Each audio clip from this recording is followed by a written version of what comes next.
As most people know, I recently attended the Webstock conference in Wellington, and I brought back some ideas around a user-centric approach and how we can evolve and progress it. Erica Hall was one of the speakers at the conference, and her keynote I really resonated with because it's something very dear to B-Learning's heart. She really hit the nail on the head when she said, data is just data, and for people to understand it, it requires narrative.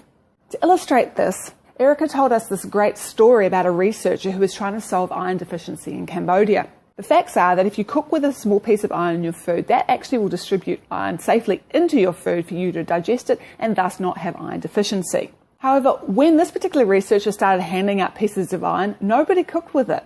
So to solve the problem, he did a bit of digging around and came up with a really ingenious idea from his research with the population of Cambodia. He discovered in Cambodia that a little fish is very, very lucky and that people have all kinds of stuff in the shape of fish. What if he turned these pieces of iron into the shape of fish? And voila, Cambodia's iron deficiency problem started to resolve itself overnight. People did not hesitate to cook with these little pieces of iron that were in the shape of fish because they saw the fish as being healthy and happy and full of luck. And you know what? When you get over iron deficiency, yeah, you are healthier and happier and feel more lucky. To quote Erica, humans require illogical solutions. Erica's keynote very much left me with the sense that here at B-Learning, we are on the right track.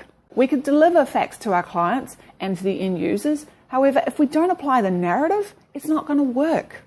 Data doesn't change minds, and narrative always trumps facts.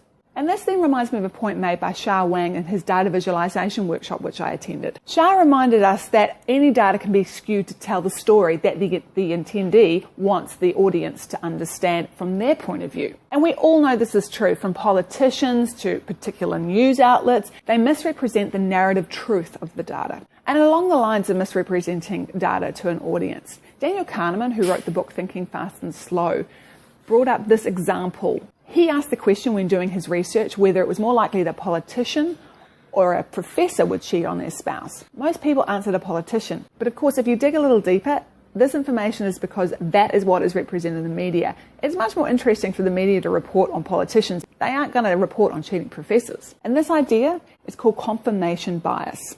It's the tendency when you believe something already to be true that you pay more attention to the evidence that confirms that belief. So we gather knowledge and create opinion only on the information that is presented to us.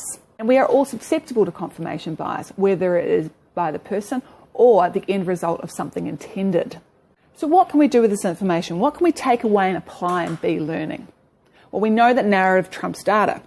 We know that data can be skewed. And we know that the narrative story around data can drive confirmation bias. First, yes, we are on the right track using narrative to bring data to life. Whether it be in our discovery phase with our user research, our recommendations document, or in our develop and deliver phases. Our user-centric approach resonates and is proven to work in the world at large. But we do need to be aware of confirmation bias. We need to be responsible for the narrative we construct from the data that we have, both for the reasons of evil and also for the reasons of good. Finally, but most excitingly, I believe we can apply this knowledge to the solutions that we deliver. The typical online L&D model only has one right answer, and it tends to stick out like a sore thumb. What if a user needed to think through the information that was presented to them?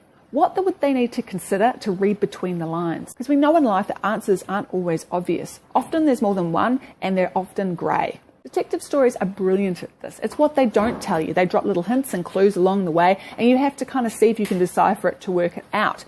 You might get who did it in the end, but you might not. But if you look back through the story, you can certainly work out why it all made sense. And this then conditions readers. They're actively involved in trying to work out who did it or looking for those clues, reading between the lines. Of course, this is all B-Learning's duck rabbit. But what if we just presented the duck? What if they had to work out the rabbit for themselves?